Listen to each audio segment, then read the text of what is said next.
welcome to Maggie's the Podcast. Alright, hi now, guys. This podcast, for some reason, is named 6135 Jefferson Davis Highway. I'm not too sure why. Think it's a location. But therefore, let me go over to my director-in-chief for the reasons why we're on 6135 Jefferson Davis Highway. We're on a road trip right now, coming back from our first win in the CAA. So it's a little bit loud because there's some bumps and stuff, and people are making some noises because they're disrespectful to the podcast. Cool. And so therefore, starting off our trip, we have some really, really interesting things for today. So yes, I did ask people for advice, which I'm extremely thankful for, and yeah, great questions, but we're going to skip that. We're going to this. All right, you want to take over? Yeah, so this is going to be like Maggie answers the world's questions, okay? And let me tell you, what I got on my ACT, I got a frickin' 17. So you know what that means? I'm about to answer the best questions in the world. I'm going to be small and stuff, you know?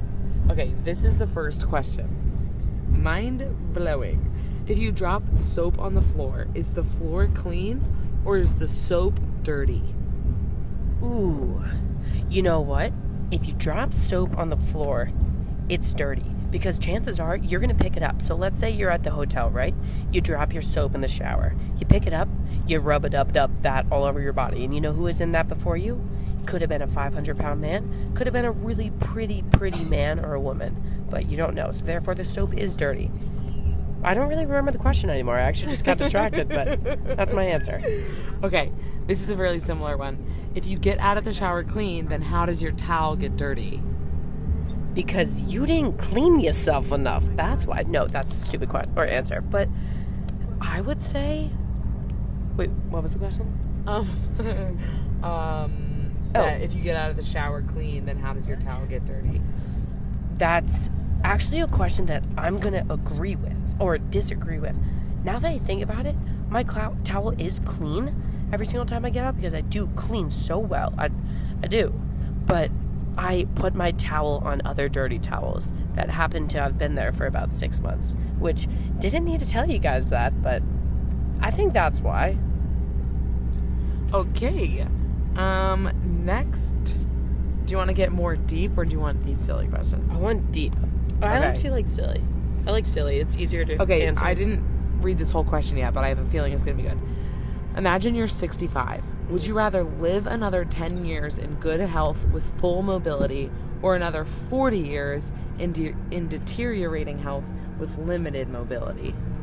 That's really interesting. I'm going to live for 40 more years because, first of all, you're 65. You're 65, right? Yeah, you're 65. You live till you're 105. Imagine that. Imagine the things you're going to see. So right now, we're 22 years old. Imagine living for 63. Whoa, that's not the right math. Sorry. That's like living for 83 more years. Imagine the things you're going to see. By the way, side note, we ran out of toilet paper on our bus. Okay, but back to the podcast. I would rather live for 40 more years and see the things that we could see. Interesting. What would you want? That's a hot take. I'd rather only just live for 10 more years and do a lot of fun things, like be in good health and be able to travel and do like really great thing. Like if you have deteriorating health, you're just gonna want to die. But after 30 years, like you have 10 more after that, and you're just like you can't walk, you can't. Mm-hmm. You're in bad health. So I have something to say about that. What would you do if, let's say, I'm gonna put myself in this position. If I live for 40 more years, would you still die after 10 years? Oh, okay, no. You see, I would live for 40 more years with you, and we would just sit. Right. On our chairs and just watch TV. On our porch, like I said before, podcast. Because we can't get enough of a good porch. And we would just podcast every Sunday, you lucky dogs. You lucky dogs. When we're in 105, you should see the content we're going to be creating. Exactly. Alrighty. Next question. To fill the space,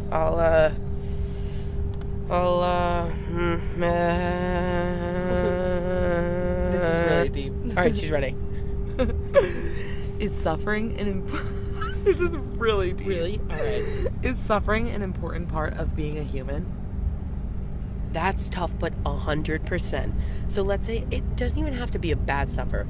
So something that I did one time, we had a new babysitter. In my way of suffering, I choked on a grape, and I suffered from that because she was our first babysitter and she panicked. She didn't think, ooh, I should help her choke, but I just sat there like, and then I suffered because I had to take the blame for doing that. I didn't want to say, hey, you're my babysitter, shove it out of my throat. So that was my way of suffering. So that was important to being a human? Yes. Okay. Everybody needs to choke once in their life. It's a humbling experience. I'll try it sometime. Cool. Yeah. Okay. This is a common question. I've heard this one before. Ooh. If you could find out the date you will die, would you do it? Ooh. Would knowing the date change how you live your life? I think I would actually want to know the date because you can make it kind of a... Okay, I have an answer to this. Yeah. So you know that girl that died at USC? Yeah. Horrible Right. story. Uh-huh. But like, would she be going to college and doing all these like studying for exams? Like, right. If she knew that she was gonna die when she was 21 or however old she was, 22. Right. Like maybe she'd be doing other things, not studying as hard for that exam. Maybe being with her family a little bit more.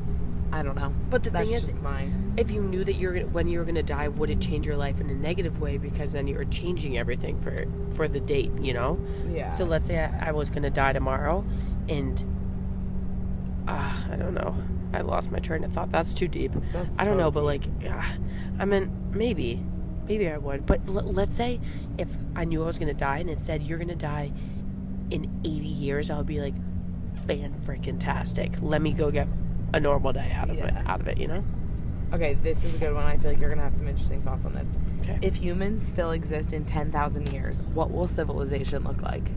Ooh, civilization. What's it gonna look like? What's the world going to look like in 10,000 years if there's still humans? I think what I'm looking at right now is a dirt pile. That's what I think it's going to be. I think it's going to be a ton of naked humans running around on a dirt pile because we're simply going to use up everything. I'm looking also to my left and I see condos on condos on condos.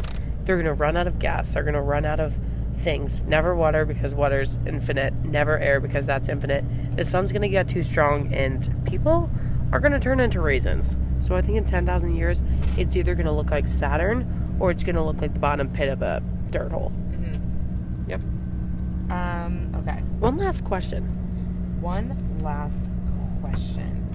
Okay, I didn't read the whole question, so I'm scared what's going to happen, but should prisoners with full life sentences be given the chance to end their life rather than live out their days locked up? Oh my god, that's horrible. Really I deep. Really don't want to answer that. And I'm going to need Courtney to apologize for asking such a hard question on Me Podcast. I'm so sorry. Oh my gosh. Things just got so intense. Okay, this might be Take it back like 15 notches, okay, you know? this one has numbers in it. Okay. If you knew there was an 80% chance that someone was going to commit murder... Okay, you know what, Courtney? No, Quarter? Okay, Courtney's going to take a little backseat and find some new questions. Okay. Because that was nuts. Okay, I'm sorry. What does water... Next one. No, you already answered. She was going to ask me a question of asking what water tastes like. You tell me what water tastes like. Oh my god. Okay. It's cold and it hits your tongue. That's all I got. It's not salty, it's not sweet. Do fish get thirsty? Oof. Do fish get thirsty? Thirsties. Now that's more up my style. Do fishes get thirsty? Yeah. Yeah, they do. Because think of a blowfish. Nope, I don't know why I just said that. But, they do get thirsty. Okay, my reason why is when a fish comes out of water and you see it on like the boat and it's like it's thirsty for its water. It's not its breathing air. You could say it's thirsty.